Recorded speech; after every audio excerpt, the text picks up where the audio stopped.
a question for you, because I've only come into your journey at a certain timestamp, and I only watched so much content. So for months, I thought your name was Lee. No. But you speak of Morgan Lee.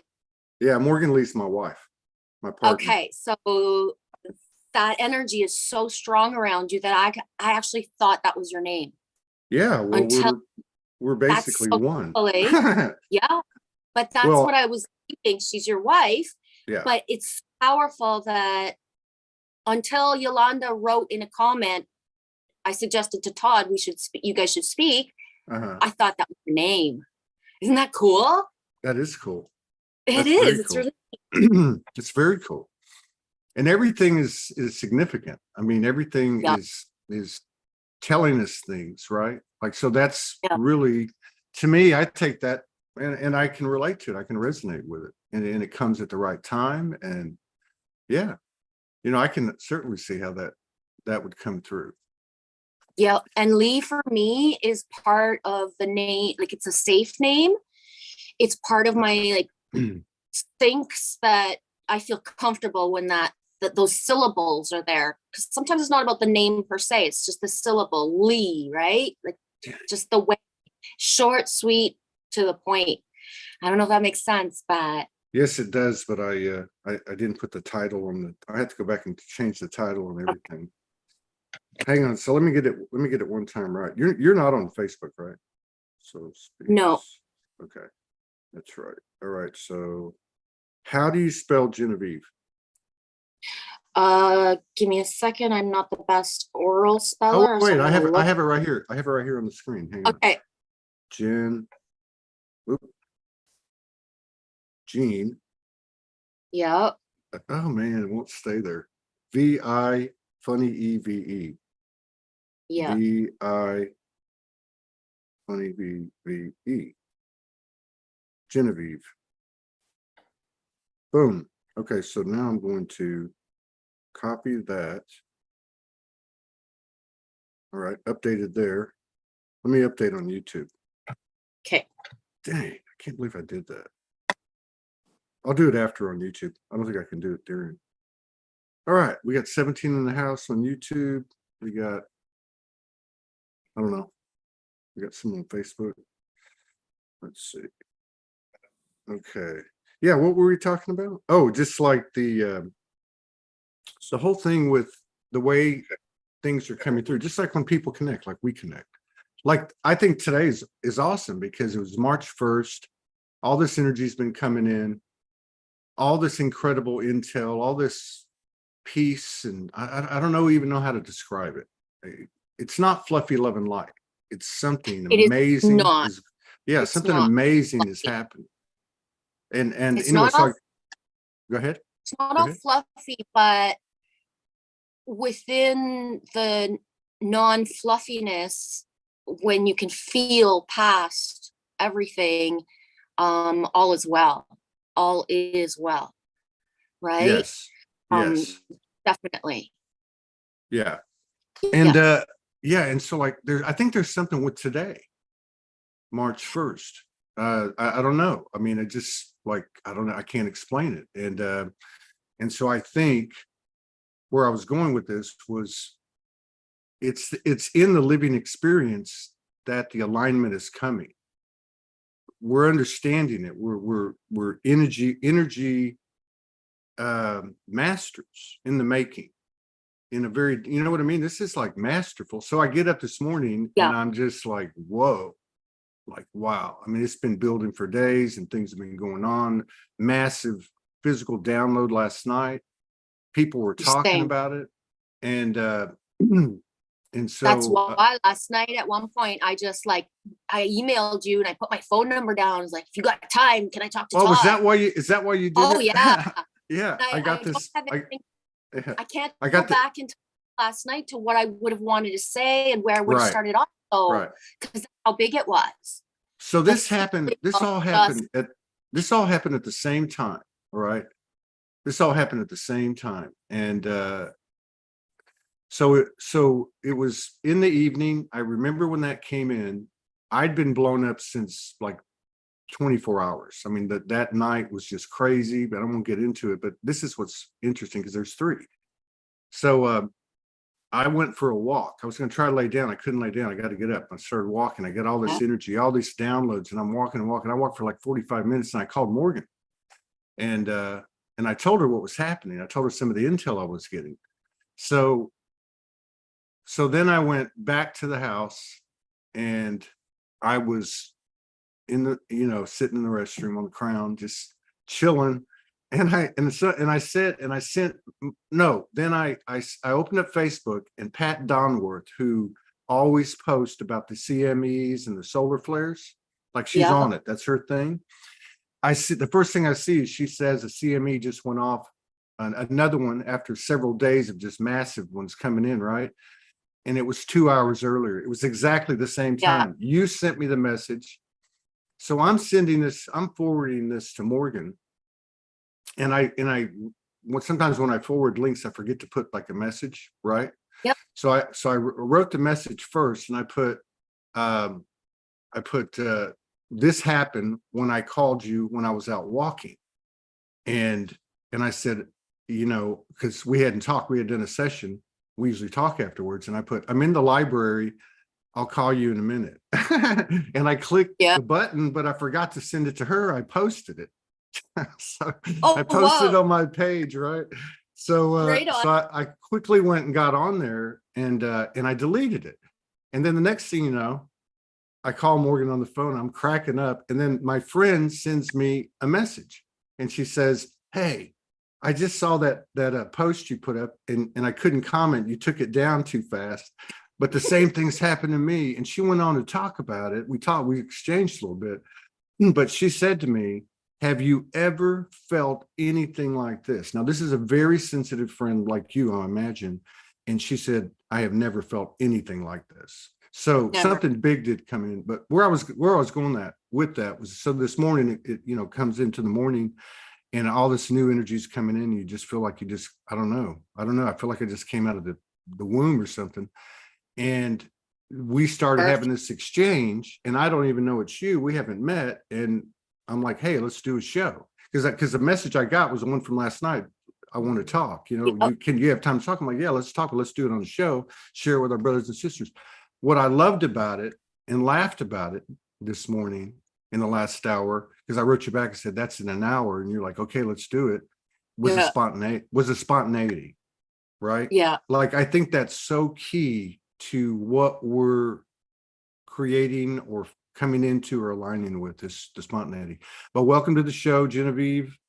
It was a long time coming. Shout out to Yolanda Marie again for bringing in another great lady. Oh, yes, she's so amazing. Oh my gosh. Yeah. So obviously you're really clued into what's going on right now. I don't know if you want to tell us if you've always been this weird, or you had a wake-up experience, or you want to talk about that later, or whatever you want to talk about, or how Genevieve is part of your name. Yeah. Genevieve is my middle name. My full name is Michelle Genevieve Marie. And then I have like Legault Barrette are my last names, which I don't really, I don't resonate with my last names anymore per se. They're just a part of what I use because that's my name. But the Michelle Genevieve Marie. And I've been called Michelle my whole life. And when I was like, I think it was 48 or 47, my grandfather would call me Genevieve, just with me, right? Those times when I was little, he'd hand me a chocolate bar and say, "Here, Genevieve." Or when I was older, he'd give me a treat or give me a hug. He'd call me by my middle name. About a year or so after he transitioned, when I would see the word like believe, I would see be Eve. And then because of the Eve, I would feel the Genevieve. And so from that time on, I started to simulate to use both Michelle or Genevieve. It depends what people prefer to call me. Like, I'm not attached to one or the other, but I'll present myself as both. When I started my YouTube channel, it was with the download or inner guidance to use Genevieve. So I would be coming out of my shell and stepping into the embodiment of, it's not really about attachment to names per se, but the syllables of our names, right? When somebody, like the cadence and tone that's used with syllables, that the Michelle can still be used, but the Genevieve part of me opening up and blooming, blossoming. And at first, though, I tried to be really short but sweet on my YouTube, and I started as Eve. And within 2 weeks, that was just getting me in trouble. The imprint of Eve with Adam was bringing out like just either creepy masculine energy, or just it wasn't solidified, like it wasn't working. And then I just put Genevieve, and I've never even changed my thumbnail picture. You know what I mean? I don't play with anything. The same image, the same name, and the consistency of how I've bounced around live streams or videos in the last 4 years, I'm easy to recognize. Like, that's me, right? I'm not changing names, or even if I step into a higher or different embodiment, my channel stays the same for the easy recognition. Right. I got you. So what do you do on your YouTube channel? What kind of videos do you do? Everything is just flow. There's nothing planned. There's nothing. Perfect. Some things I'd rather have never said, right? If it was up to me, I would have never said that stuff live or in a video. Yeah, I can relate to that. When they tell you to do something, you do it. Exactly. What can I don't know if you know, but that's how we started. That's how we started doing videos, you know, back in like 2000, early 2015. That was right when the lives started. You could do lives. Yeah. But yeah, I used to do these spirit walks. I did, like, I was talking to somebody about this a couple days ago. I did 900 in the first, I'm sorry, I did 400 in the first 9 months. But it was like that. It was never really anything planned. It was just, you know, you just. So you're like me, where you downloaded to start. There was no, I have to be perfect, even if you would have wanted to. And you pumped out a lot of flow. It's kind of, you know what it is? It's kind of a metaphoric physical representation of what we're all doing, of what you're talking about with Genevieve, the name, the vibration, the frequency, the soul signature aspect of it that comes through in everything within ourselves, just like everything that we're seeing. Yeah. And that's what I was talking about with what happened last night with you, me, Jen Reynolds, and so many people. It's more than palpable. I woke up this morning because my hair has been falling out, and you sent me a hair tonic thing, and I would recommend it to anybody, even though I haven't used it. Yeah. If you want to share it, I'll share it on YouTube. And so I woke up this morning going and looking, and I thought, man, is this radiation? And then I kind of went out of that, and I went, you know what? It doesn't matter, because energetically, that's what's happening. The light has a physicality to it, and it's burning the dark, burning the shadow. I'd rather see it from the perspective of, we emulate nature and birds. It's called molting, I think, with birds in English.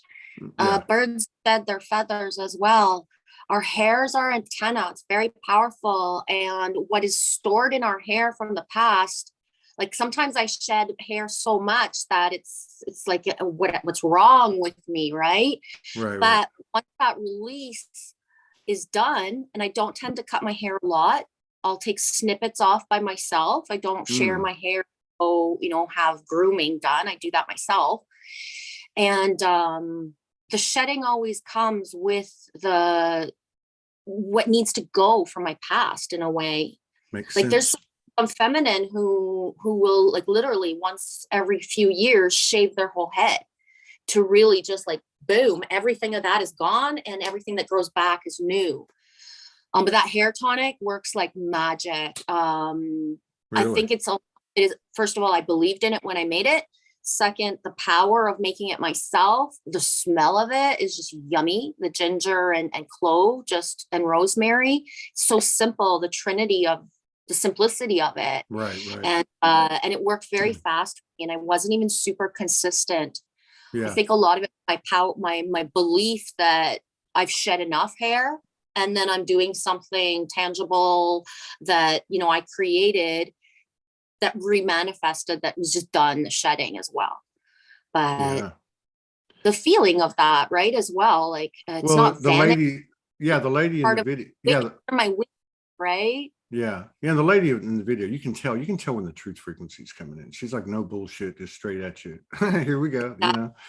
So, yeah. So you get on and spontaneously speak Yeah. on your, Oh, okay, cool. even Yeah. when I the way, because I never thought I would do live streams. So my first year is 2019 and it's all just videos. And I would never know what I was going to actually talk about. Like I would sometimes go in thinking I was going to talk about one thing, but then that one thing I kind of hit on it, but then leaped into something completely different. To the point where my first 3 months on YouTube, I binge deleted a lot of videos. I cried from like, why am I saying this? Why am I doing this? Like, who the fuck talks like this? Like, right? The being so vulnerable, being so open, saying stuff that nobody ever says out loud. Like, I'm already that person in real life.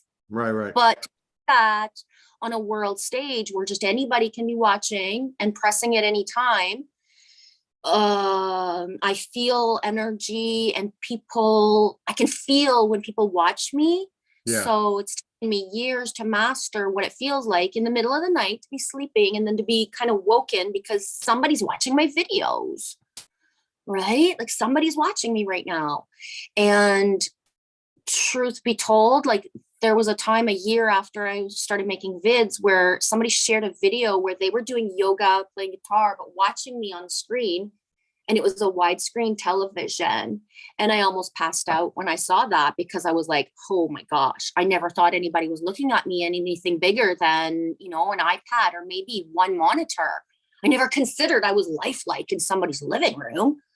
And that was just like, oh my gosh, right? Like, right? Like at some Yeah, point. that is trippy.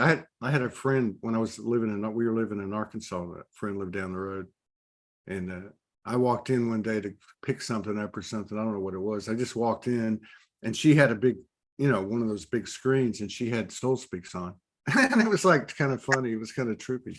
Yeah. Yeah. Know that feeling then you felt it where it's like, this is so much bigger than me. This isn't, if there's no control, right? We can think we're controlling things matrix perspective wise, but when we free flow and allow ourselves to just gift what we are, what comes out of us. And I don't strive to be eloquent. If you know what I mean? I also don't strive. You want to give us, you want to give us a sample of it? A sample of what? Like if you were gonna go on right now and go live today, right now, if I was going to go live, what I would do is just what I do when I go live is I look at the chat.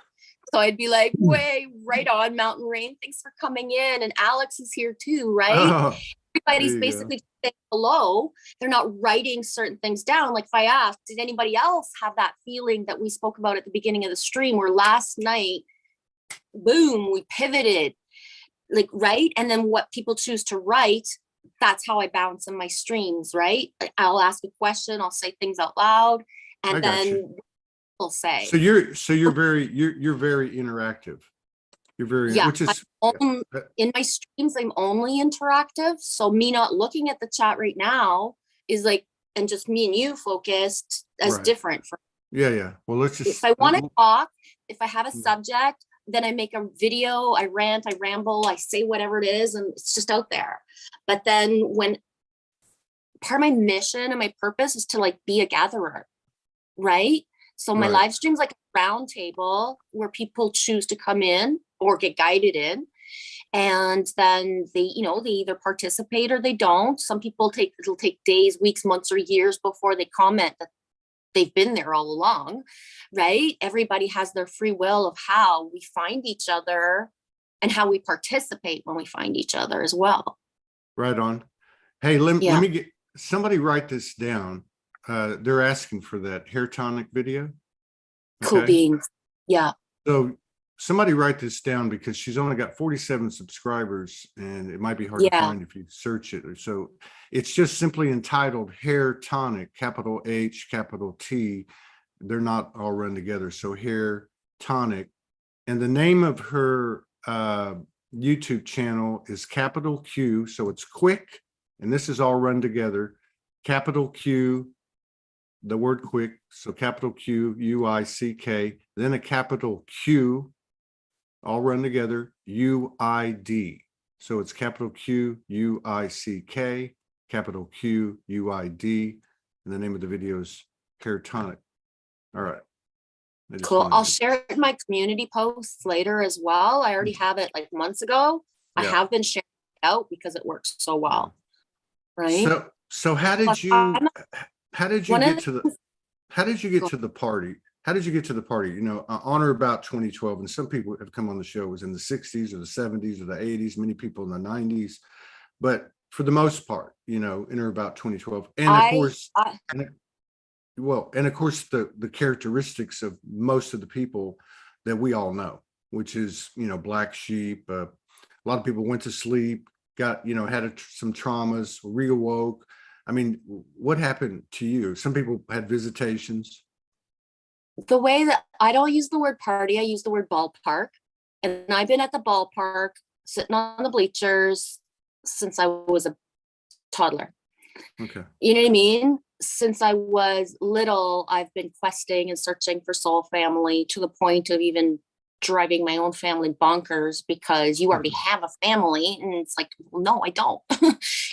That's just words. It doesn't feel like what it's supposed to feel, kind of thing. As a young child, looking back, because I didn't know at the time, I saw everything. So I would have experiences when I was little where I saw everything, but it became fear-based because of the programming in my life and my, you know, especially my mom and her fears. So I can see myself when I was really little, and my dad would have to come into my room and swat at what I was seeing that they couldn't see. And he would swat till everything disappeared. And like, you know, looking back, is my angels, my guides. It was amazing. I was protected, but I had flipped it already very young to the fear. And in a way, it was to protect me that I saw it through the eyes of fear, because although my mother is super gifted, she's never come into her own abilities, even to this day. So she can play with them when she feels spiritual, but then regresses and doesn't, like when she has that dark night of the soul or the wounding come up, she'll completely like throw the other stuff out the window instead of harnessing it more to empower herself. Right. Mm-hmm. So a lifetime of protecting myself through what I saw from my own mom, because she wasn't ready for it. And it wasn't meant to be either, though. I lived a youth where we moved around so much that anything that would have been, if I would have lived a straight timeline of going to grade school, like by grade 2, I would have been taken in for testing, even in the 70s, of, you know, certain things like autism or of course, all those things, right? All those labels of who we are as the gifted ones that came in with the gifts online, because all those labels, that's what they are. Right? There's no disease of being ADHD. That's just a part of the way we are. It's not bad. It's actually super good. But that's why the drugs, stuff, the taboos. But I've lived a lifetime of being so radically different because of the moving. Even within the moves, we didn't always have television. So I missed or bypassed or was protected from a lot of the programming that other people had in their youth.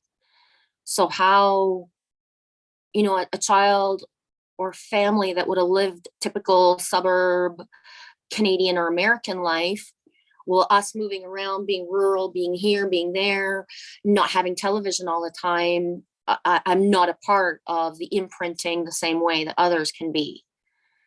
So, right, how some are so enmeshed, because from childhood, the bombarding of certain things, I only dipped in to certain stuff as a child. Like, so I see that as one of the reasons why, like, I can't be hypnotized, I can't be spelled.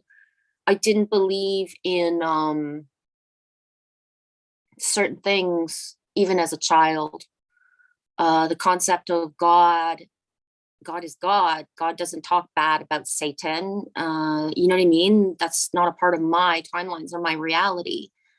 Certain stories, you know, I was in grade school saying that Columbus isn't a good guy. He didn't, you know, make America. He was a killer. He did bad stuff. And I would get in trouble for that.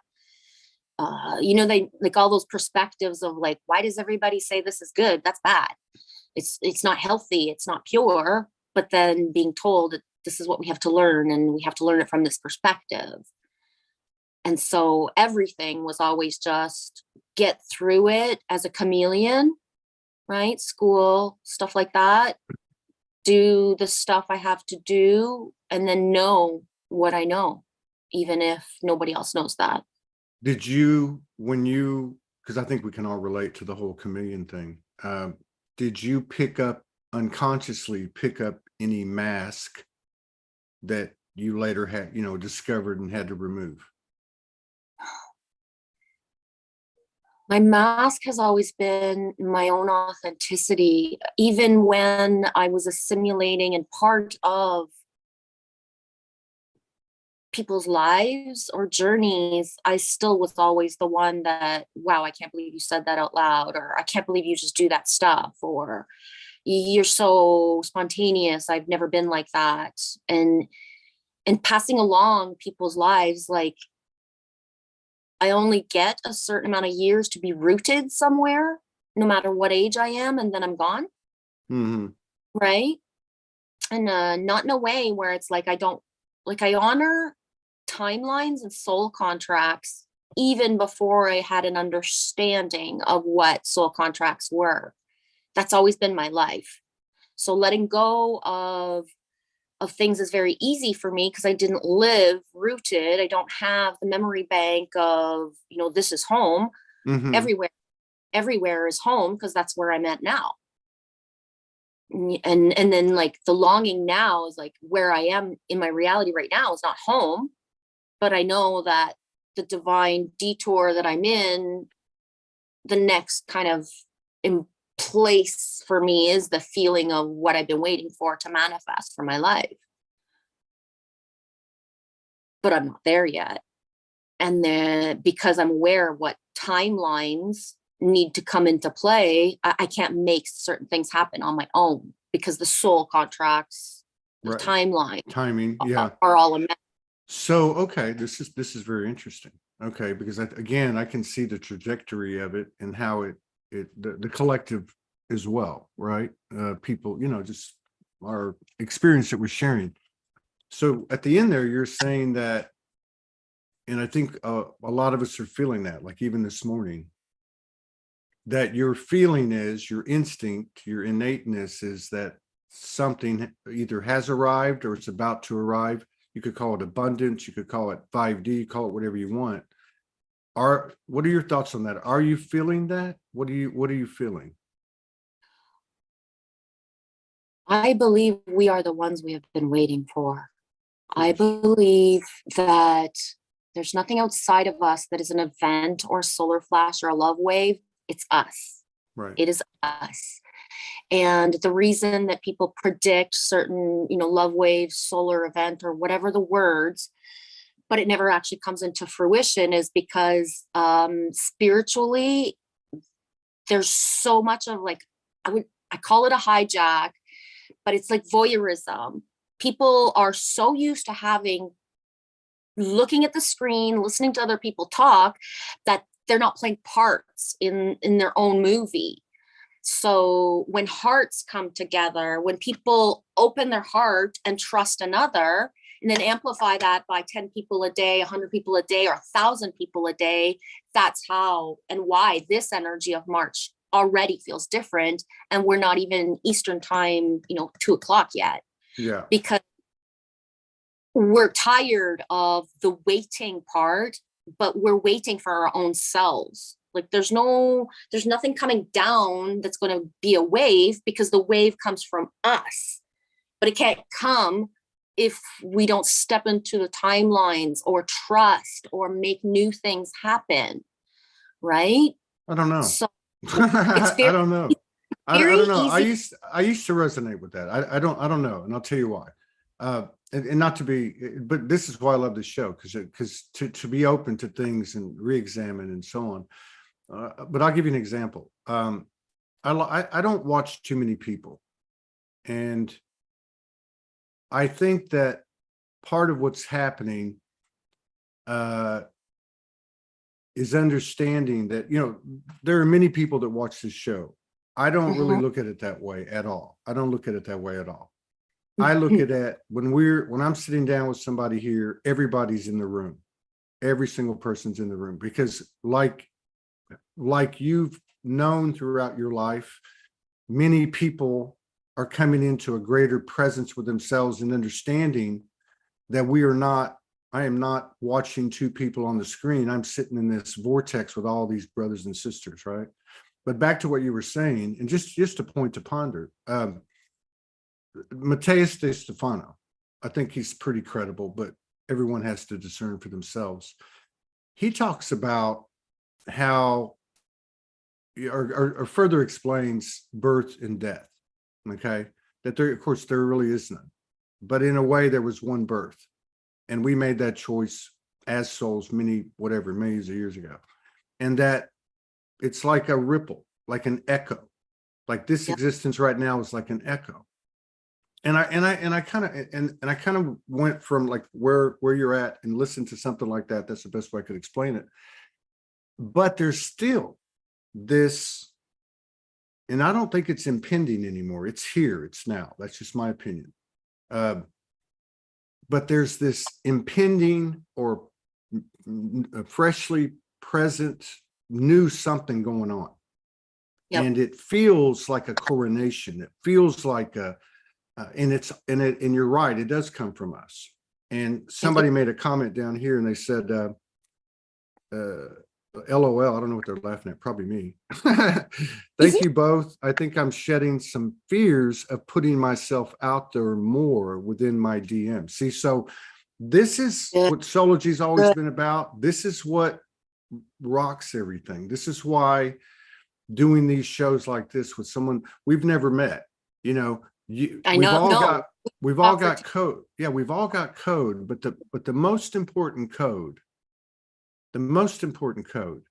is all the frequencies that make up, let's say, a mirror's vibration U.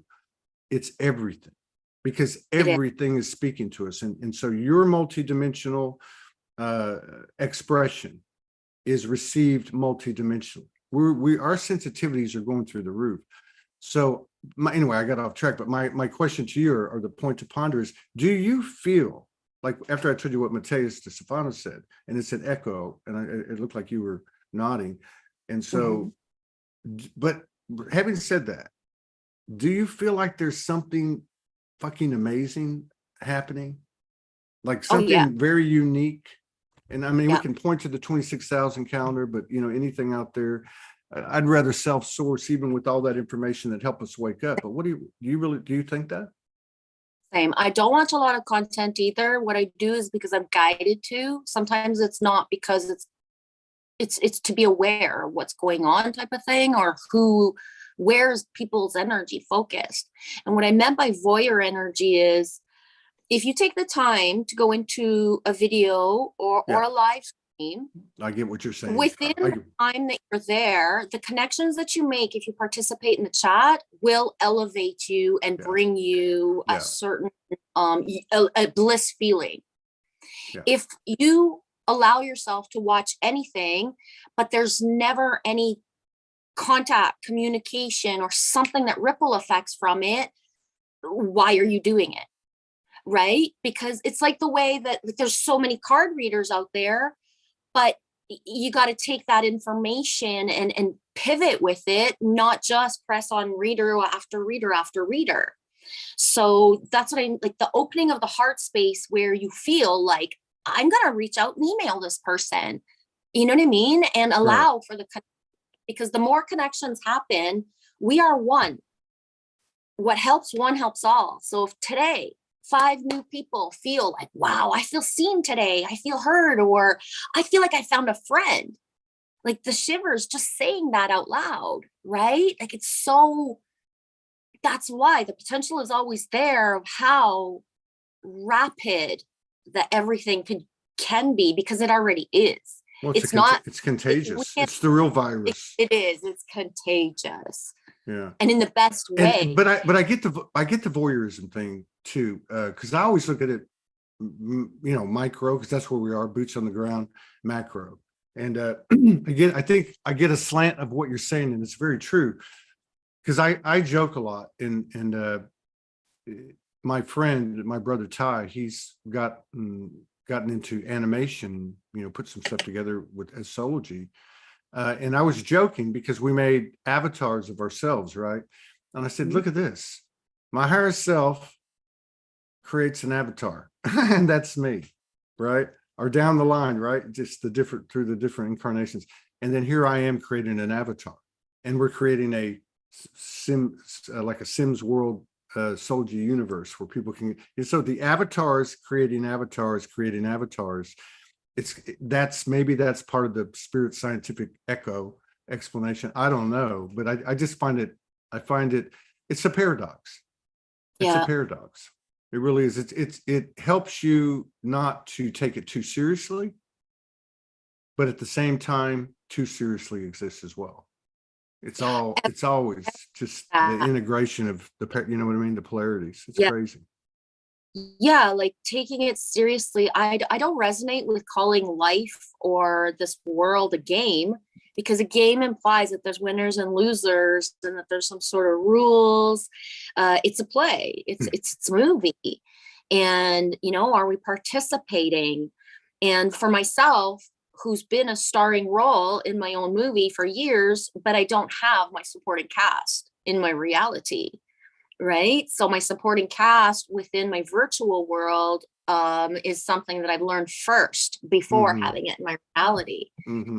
So years and years of connecting with people, from everywhere, and then choosing to form solid, consistent bonds, right?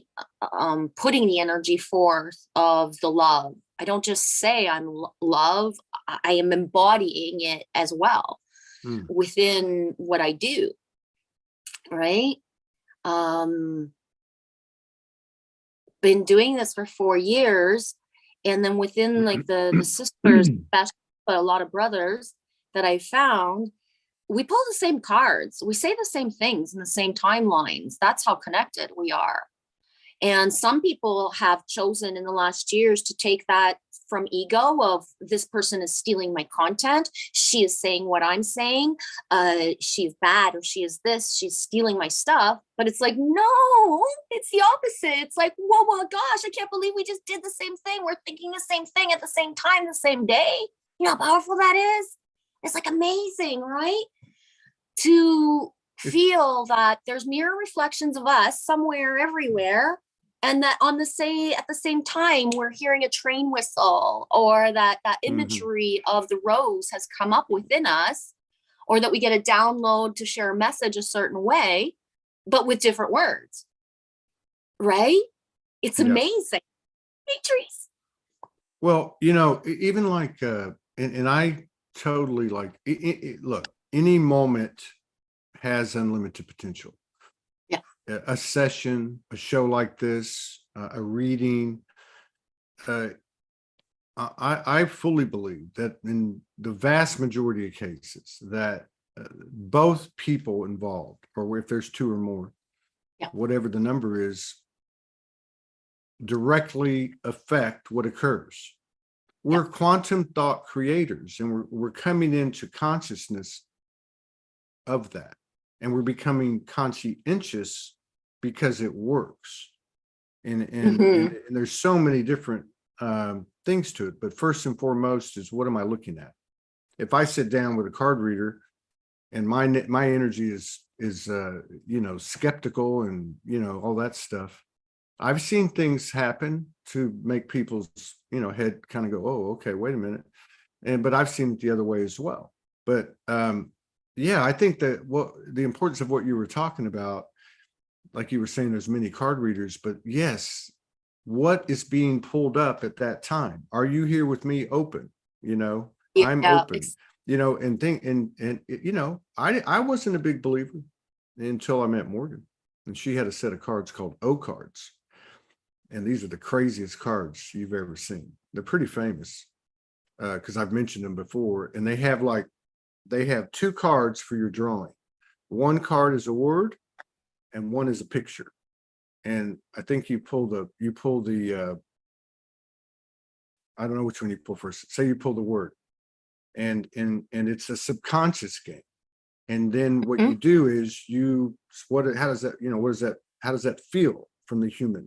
How does that feel? What comes up? And then you get this weird picture. It's got a great artist. But we did that a few times, and I was like, I don't do that no more. Because it was accurate. It was pulling stuff up, at a subconscious level. And I have a friend of mine that uses a deck of cards. And I talked to her the other day. She's an auntie from Hawaii, and she's been doing this particular type of reading for like 30 years, and I was talking to her about it. I said, why don't you come on the show? Well, she's camera shy and she don't want to come on. And I said, fine, let's just put the camera on your hands and showing the cards, showing the reading. And we can hear the frequency of your voice, and people can see what you do. But anyway, I recognized in the process of what she do, and it took me like 3 or 4 times, that there's a thread of coding that's all through these different things. Tarot, I mean, it's all there, all the symbology, all the archetypal energy, everything, right? You know what I mean? And really the openness of the field is, I think, what drives it. And also the what would you call it? Like, when you do a natal chart, they use your birth date and time and place, but like the practitioner, how he or she anchors in the reading, based on that soul signature that's sitting across from them, something like that. Exactly. Yeah. Personally, I don't read cards. Like, I don't do anything behind closed doors. Like, I don't do readings for people. I don't do stuff like that. I go live, and whatever's meant to flow flows. Right. The consent is implied if somebody chose to come in, you know what I mean? And then what comes out of me, I never know how it will. I don't try to be anything else but what I am. And what I am sometimes comes out, you know what I mean, in different tones. It's not ever the same. Right. And but I've been using the cards consistently for 3 years of my live streams, because if somebody did watch my live stream front to back, like let's say an hour, 2-hour live stream, you can see the consistency over time, or even in one stream, of what we're talking. I say we because I bounce off the chat. So but we are talking about, because I'm bouncing off the chat, what's being said gets validated through the cards after or just before, and that's what makes my flow come. So the words, sometimes I'll name a live, I stay under the radar with my live streams. I'm not trying to clickbait. I don't want a bigger platform than who's meant to be here, because otherwise it's just, I'd be spending time pushing away a certain energy where it's just like, like I'll use sometimes just an anchor for my title of my live stream, for example, but then the word anchor will come up in the books, in the cards, the imagery of things that I'll pull. Something happened 2 weeks ago where I can get sarcastic, because the books always speak from a certain, stance, and everything seems very easy, right? Like, if you open your heart and, then magic is just going to happen. It's going to land at your lap. And so one time, a couple of weeks ago, I was like reading something and it was beautiful, but at the end I was sarcastic, because I said, it says to, abundance is going to just be at your door. So guys, I'm going to go take a break and I'm going to go find my abundance. Meanwhile, I just needed to move around, right? I had been streaming for an hour or so. So I go outside and kind of having part of a smoke, and I'm just kind of moving around the way that I do. And I look to the right and there's a pink feather. And I'm like, holy shit, I cannot make this shit up. We don't use craft supplies that has this. It was not garbage day. There was no wind. There are no pink birds here in my Northeast Ontario habitat. I don't think so. I don't think there's any pink birds over there. But literally, like, spirit chose that it didn't matter if I was sarcastic, that was there to the south. If I would have waited and not gone when I said I'm going now, if I would have waited 5 or 10 minutes, it started snowing as soon as I came back in. I wouldn't have been able to see it. You know what I mean? So yeah, it might have stayed there or it would have been blown away. But the timing, the sync of it, the flow, it's just like one of those things where like I can't make this up. This actually just happened. Right on. It's winter here, so even any feather, even if there's birds, it's not common to find them. Right? So the little things like that, that when spirit chooses that, you know, you want a sign here, you're going to get one. It's going to be bright. You talked about what you were seeing when you were a child and your dad would come in and, you know, swish them away. How has that progressed and where is it at today? I mean, a lot of people, you know, when we were going through certain periods, things were kind of externalized. I guess you could say that, be it third eye or in the physicality. People talk about embodiment, physical embodiments, and everyone's journeys are different. They're all the same. We all know that. But I was just curious, do you, you know, people talk about going on ships or having visitations or other types of, you know, universal beings. Do you have any of that woo-woo stuff going on? So for myself, within this lifetime, I have a protection that I don't, I don't know how to, within this lifetime, I don't have a relationship with entities. So if they are there, if they exist, they are not, they don't fuck with me. Right? So I would say, yeah, I can totally relate to that. Let me change the word. Yeah. Consciousness.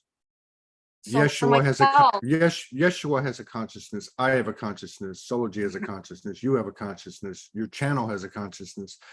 There are, so there are, let's just say, 20 that you hear about, you know, that you hear a lot about. So Archangel Michael, Kuan Yin, Ashtar, and so on and so on.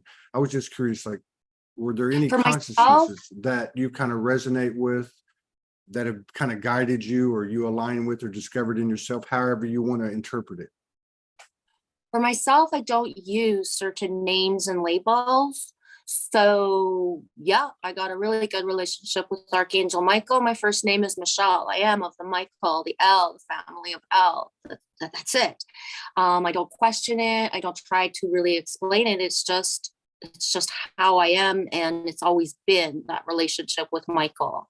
Same with Jesus or God, or I tend to just call everything my dudes.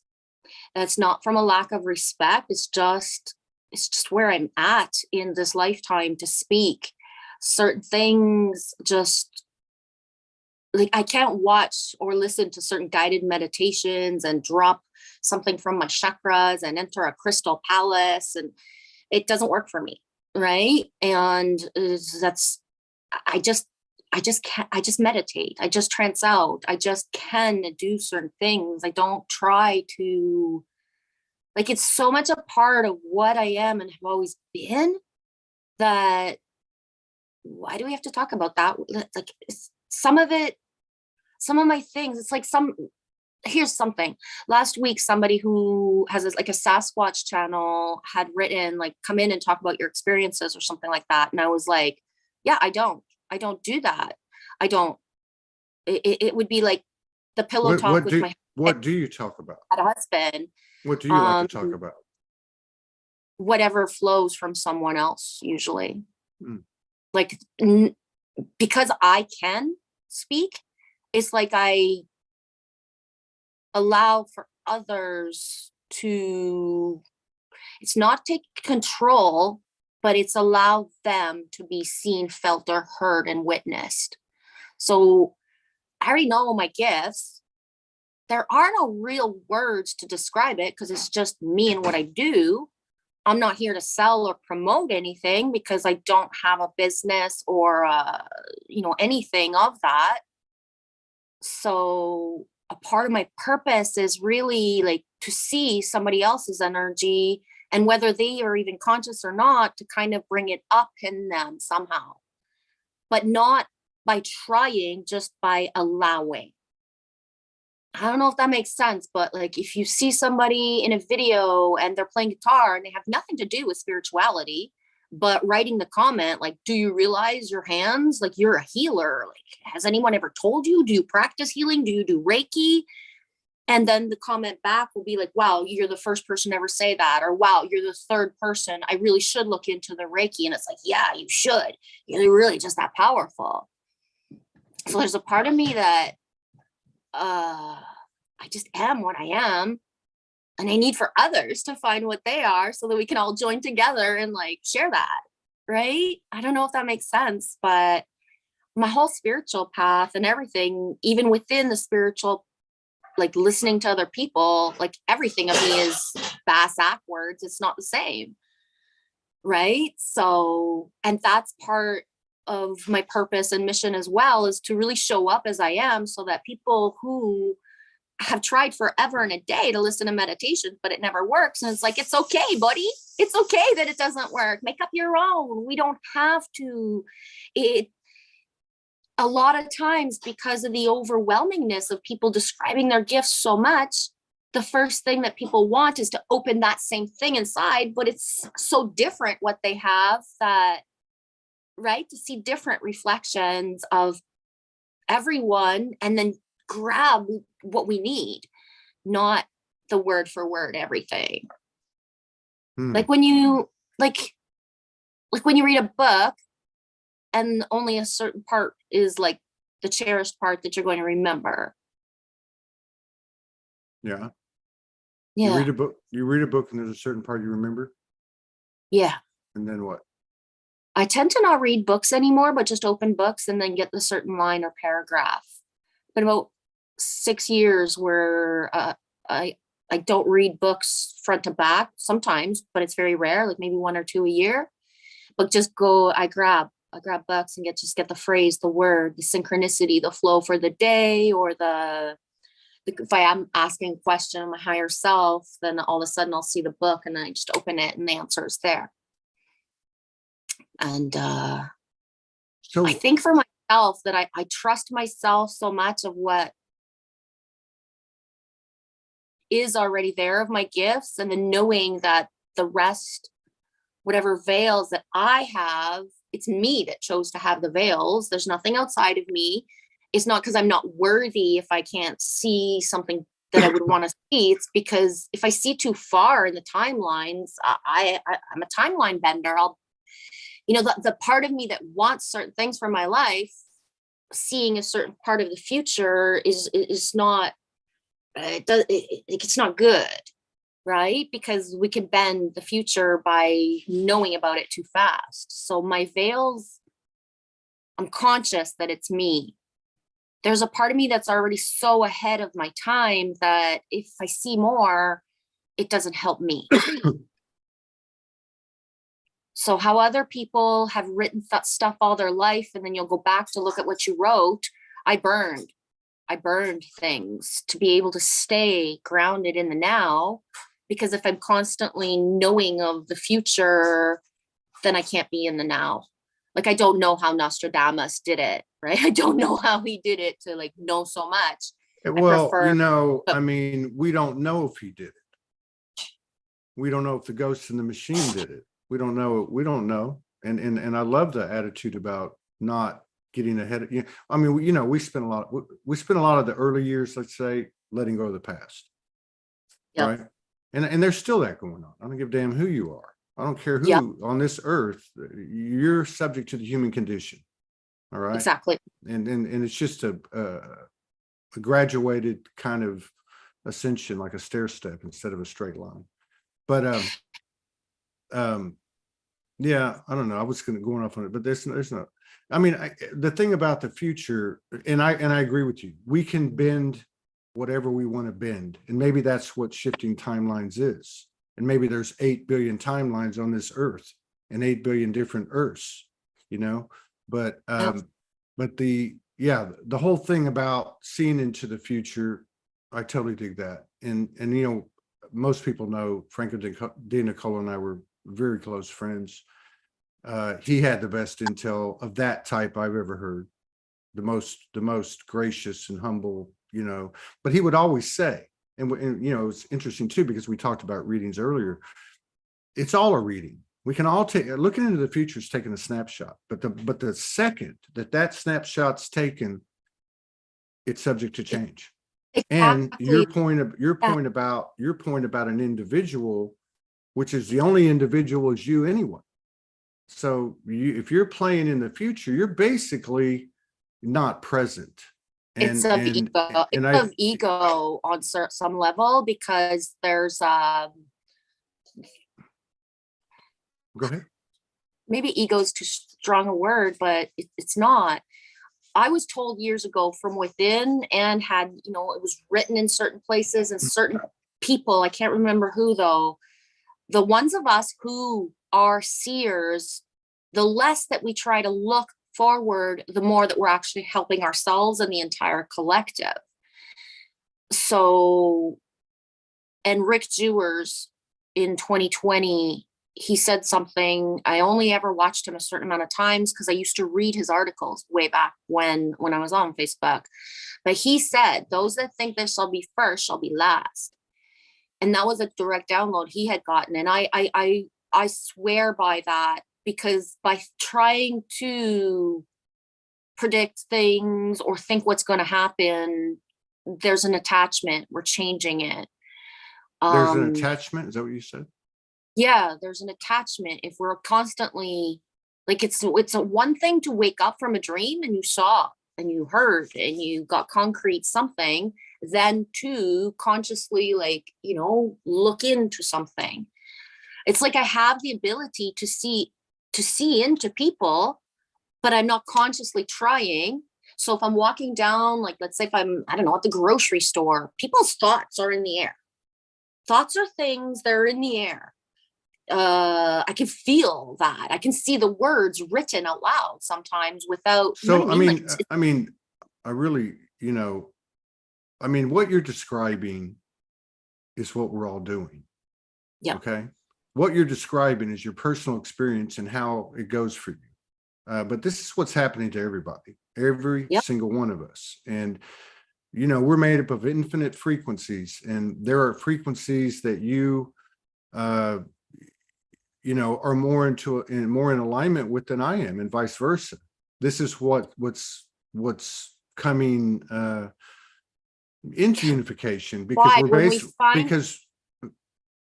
we find each other. Go ahead.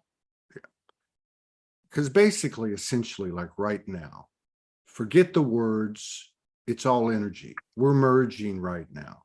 That means we're going like this, okay? This is what a torus field does, right? And there's 100 other people involved in this vortex.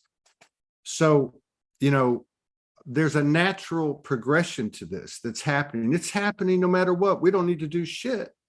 Exactly. You know, it's just a matter of how you want to ride this out. But the future thing, I think, is it's always going to be there. And it's not really the future, right? That's not the way I look at it, because I totally agree with you. We can't be always out there. It's an interesting thing. It's a conversational topic. All right. But I don't call it the future. I call it dreams.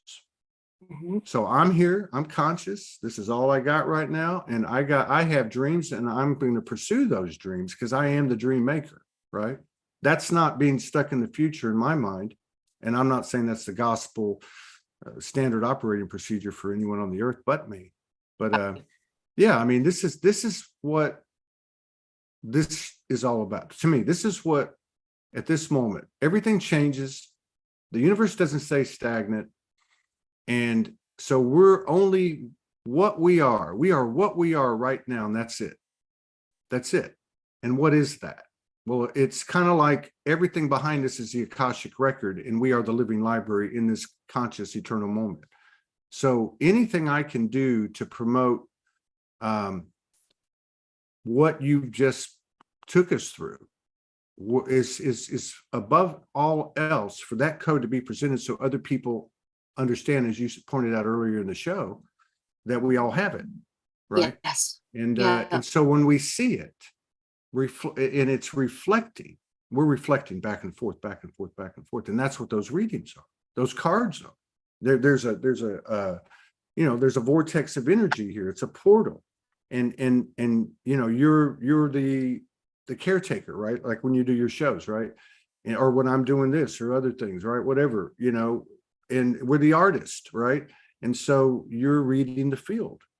You're reading the field, and we won't need cards, and we won't need clothes, and we won't need internet, and we won't need automobiles and airplanes. This is what it's all coming to. And that was really, I think, the gist of what I was asking you about. The even though we know all this, even though we're an echo, something is going on.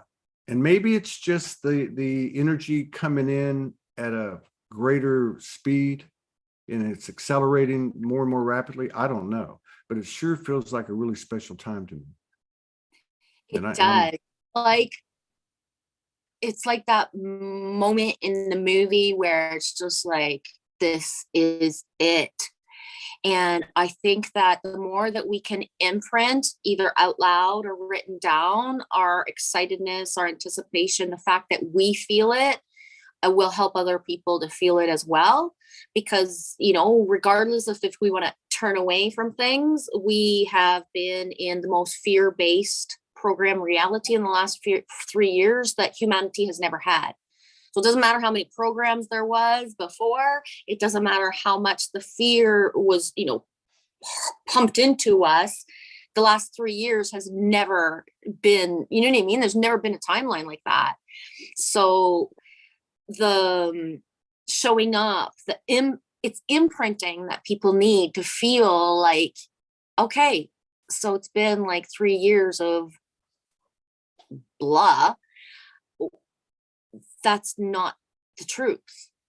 The harnessing what those 3 years made us learn about ourselves, the fear of death, the fear of, like, think about, like, how did a whole world get programmed to be afraid of the flu when we need a certain flow, either as above, so below, or both, sometimes in our body? It's a detox, right? Yeah, of course. It's not that. I mean, the whole thing was, it was the greatest creation we could come up with. It's the most beautiful timeline. It's the most great, because really it wasn't a program as was presented. It was an energetic, strategically forethought program to bring people into isolation, to break the cycle of 9 to 5, to break the uniformity of education. There was just, so this is really what's going on. I mean, and I think that's part of what's changing as we get into 2023, is especially here, even in these communities we call light workers, star seeds, disclosure, they have to merge. All points have to merge. And when I say have to, there's no choice. I don't mean we got to go, you need to go do this. I just mean it's happening. So it's like God, the goddess, is telling us, get in that line and start heading towards that intersection. Get over it. It's inevitable. It's coming. It's here. But I just wonder what it's going to be like. Is it going to be spaceships? Is it going to be earthquakes? Is it going to be inner earth people? Is it going to be us walking through walls as soon as a certain level of consciousness is clicked on and the 100th monkey happens? Or, game on. Let's see what if there is no such thing truly as spaceships, because we are the ships? And what if the reflections of the ships that we do see, because I see my ships, is the reflection of us, the light coming back to us? I heard somebody the other day on one of your shows, I forget who, because I kind of just popping in and out, getting what I get, but she said 1 in 25 people right now are Galactics. And it was like, yep. And people want to, this is the thing though, we're programmed. We want to see something and it's got to feel like it's in a movie or a book. But guess what? We have angels walking among us. They're not going to flip their feathers out for you. But if you feel, you sense energy, you know who the angelics are. You know that you know it. No, we're not pumping out feathers, but there are miracles that happen around us all the time. But people like they want that Men in Black feeling of everybody's going to look different. I don't know. Some of these, we're already here. We are already here. Like there's people across the world right now who have land. They're ready to like have a ship come, and they think that they're ready to have they might be interdimensional, hey, relationship. I know people having interdimensional relationships. Like me too. I mean, but if you can't sustain if you don't care about the humans in this reality, nothing external can happen differently. Like, think of the logic of somebody who's living alone, isolates themselves, doesn't like humans, waiting for a ship, but there's people in his own neighborhood or his own family that would need a place to stay. Like you're not even ready to love your own brother, sister. I don't know. I can't other really people, but you want external things to come. Yeah. I don't know. It gets a little bit complicated. I think it gets complicated in its finite expanse. This whole, I look at it this way. I am soul. Do I know that I go on? Yes. Can I prove it? No. The truth is I could be warm dirt when this is all over, but I won't know the difference. But, again, our power is everywhere. I can't prove it, but I have been here since the beginning of time. I know that, but no, I never try to prove it. No, I'm not saying that you are. I was just making a point, and that point is that it doesn't matter whose narrative it is. It doesn't matter what you think. It doesn't matter what I think. The point is that we are a PowerPoint. We are God in the flesh. We're spirit flesh. Now, we're also quantum thought creators. So if we have that thought mindset, then that's going to obviously benefit us. But there's a certain thing bigger than us that, we can't have that concrete evidence. But my point is we are human beings at a certain stage in evolution where we can pull all of our power into this moment at any time. This is what we're mastering. We're here to create. We are made in the image. The universe is always expanding. And, sometimes I think we're moving into more relaxed, balanced, subtle, more pockets like they call in music. These are moments of silence shared where the consciousness speaks what the words don't. This is the telepathy and the visual that you describe in your own life that people are picking up on. This is an amazing time. It's an amazing time. And, and the whole thing too with the stay in your own lane.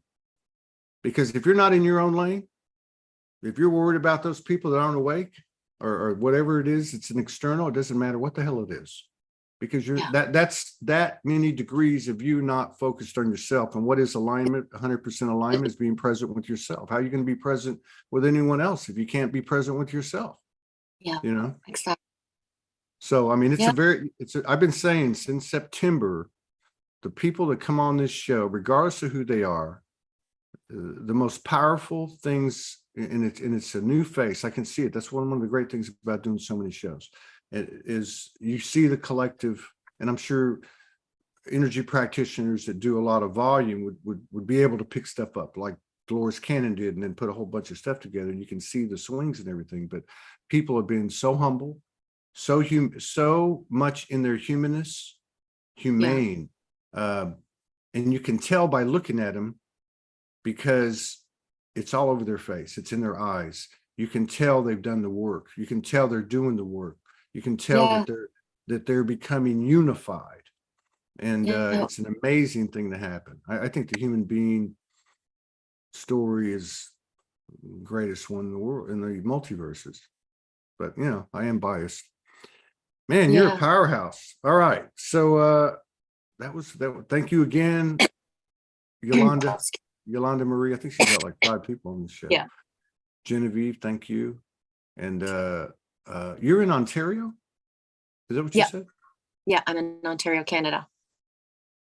So about 4 hours away from Toronto. Okay, I was going to say somebody was on here. Somebody was on here. I'm going to say I can Oh only my do gosh, I think my comment got deleted. I forget her name. She was from about 40 minutes away from Toronto. The Yeah. day that she was on, just after I saw the live stream, something popped up about a shooting happening in a school in Toronto. I didn't go into it. It's not about fear-based, but it was about the synchronicity of, in the very moment that she was speaking, that Toronto energy mirrors and is like, you know, a mini New York, but not Right. mini. Oh, right? that's I know who that was. Yeah, what was her name? I forget. Keep going. I'm going to pull it up real quick. Anyways, in the exact moment that she was speaking of that, and that I was saying, yep, she's right. And then she's 40 minutes away. She's got a whole other energy center, because I know, because I'm 3.5 hours away.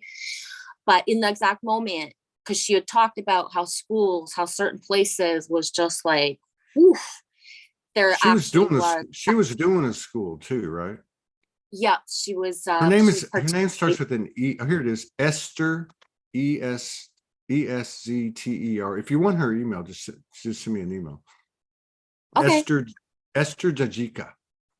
Bonjour, Julie. Oh, Jajika. there's somebody from Quebec, Julie from Quebec. I'm trying not to look at the chat too much, but then I just saw Quebec. Hello, Julie. Bonjour. That's so cool. Which one are you looking at? Are you looking at YouTube or bottom of the chat, Julie Lemieux. Julie Oh, Lemieux. Lemieux. Yeah. I just saw the Yeah. French. My was like, move. Find me, Julie. Oh my gosh, that's so cool. Yeah, I think that we are much further ahead than we think that we are. Oh, hell yeah. And the way to feel that feeling is to gravitate towards live streams such as yours, or the people that are choosing to share